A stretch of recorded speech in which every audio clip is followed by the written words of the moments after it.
When Ms. Dannenfelser asked me to speak at graduation, I was honored to have the opportunity to be with you today to celebrate your achievement. Soon after, terror set in as I realized I didn't have anything to say. My first instinct was to reflect on my own graduation and think about what the speaker said, but even after asking a few classmates, no one seemed to remember what he or she said. So I take great solace in the fact that no matter what I say, it will not impact your lives in any significant way.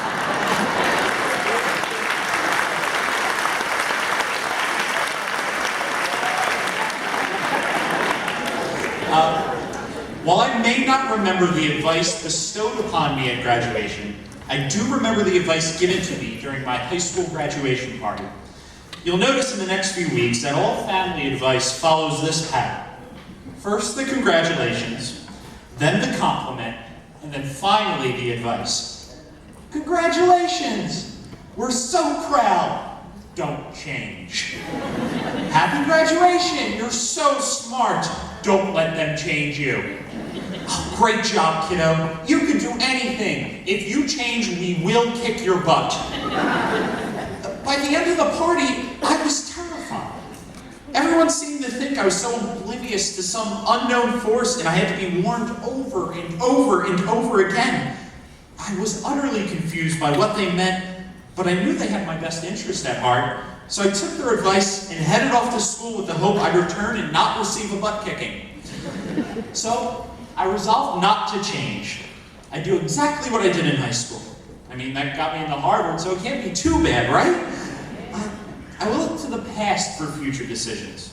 In high school, one of my favorite pastimes was arguing with Miss Hennessy over politics. So I decided to concentrate in government. I couldn't stand it. You don't know how many freshman government concentrators introduce themselves with, "Hi, I'll insert name here. Remember this when I become president." The entire first semester, I struggled to get through every day, every class, every moment with a subject I just couldn't stomach.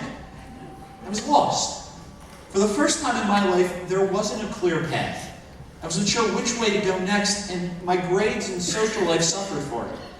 I felt condemned to spend 4 years in silent struggle because this was what I was supposed to be, my destiny. Like any good youth feeling lost, I avoided self-reflection and instead jumped to the step of blaming the adults who gave me the advice. Those adults who told me not to change had no clue what they were talking about. You know what? I resolved to change, and boy did I change. I went through 6 concentrations. I went from government to electrical engineering to mechanical engineering to art history for a week until I realized I wanted a job after college, to pure mathematics, and then finally applied mathematics. And all that change was wonderful. School always felt like a series of preset, arbitrarily placed tunnels students were told to march through, but now I was in control of which tunnels I traversed. There is no greater joy than realizing the pursuit of self-improvement through learning is the key to one's own happiness. Learning didn't just occur in the classroom either.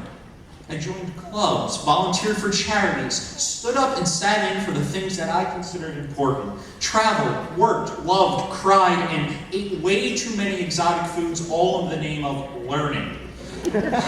This radical change was exhilarating and refreshing, and for 4 years, I seemingly turned my back on the advice handed to me at my high school graduation party.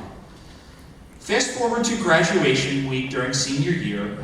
I spent the week reminiscing on shared experiences, reflecting on great transformation, and recuperating from way too much revelry. You'll get that joke when you guys are 21. Every conversation was imbued with incredible emotion and pride for one another. I want to share one particular conversation I had that week with my tutor, Deji. A tutor in Harvard speak is a grad student who pretty much acts as an RA. Deji is at the Divinity School, and throughout my 3 years in upperclassmen housing, we had developed a knack for having profound conversations in the dining hall, and this one was no different. We began reminiscing, and I remarked that I felt like a completely different person, a changed man, so to speak. He replied, yeah, and no. Intrigued, I asked for further clarification. He asked me to remember my first day at Harvard, which is one of my absolute favorite stories. Freshmen move in one at a time through the gates in rented cars filled to the brim with mattress pads, toiletries, and assorted tchotchkes used to make a dorm feel like home. I was with my sister and my mom, and we were instructed very clearly by a stern-faced security guard to move in, drop items, move out, no dilly-dallying. When we arrived at the entryway, my sister and I obediently obliged, hopping out of the car like a SWAT team to start running items into the dorm. But my mother stayed in the car. My sister and I did not realize this until, to my horror, my mother rolled down the driver's side window, popped her head out, honked the horn repeatedly, and started yelling, "I'm parking my car in Harvard Yard." I'll never forget the shock on that poor security guard's face. I told Deji I remembered this story vividly, and he asked me if I moved into Harvard every day, how many days would she honk her horn and shout? 366 days of the year, 367 if it's a leap year, I replied. He responded, exactly. Why? I couldn't think of an answer other than to embarrass me to no end, but he replied, she would do that every day because every day she is proud of the person you have become. She takes joy in your accomplishments, and her hopes reside in her children. That pride and joy is eternal. No matter what day or what month or year it is, some things remain the same about people. If you take all the furniture in a house, throw it out, repaint the walls, redo the floors, and build new rooms so it looks like a completely different house, is it still the same house? Although on the surface it may look completely different, the foundation of that house remains the same. Interests, goals, lives change, but your character and integrity, who you really are, always remains. At that point, I finally realized what everyone meant by the advice they gave me at my high school graduation party.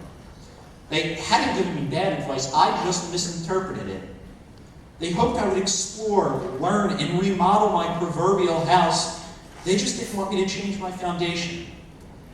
Class of 2015, I urge you to change as much as your heart desires. Learn all the things you can, take risks, make mistakes, find friendships, build communities, and love all. But never let your foundation falter. If you continue to have a strong foundation, there is no end to how big your house can be.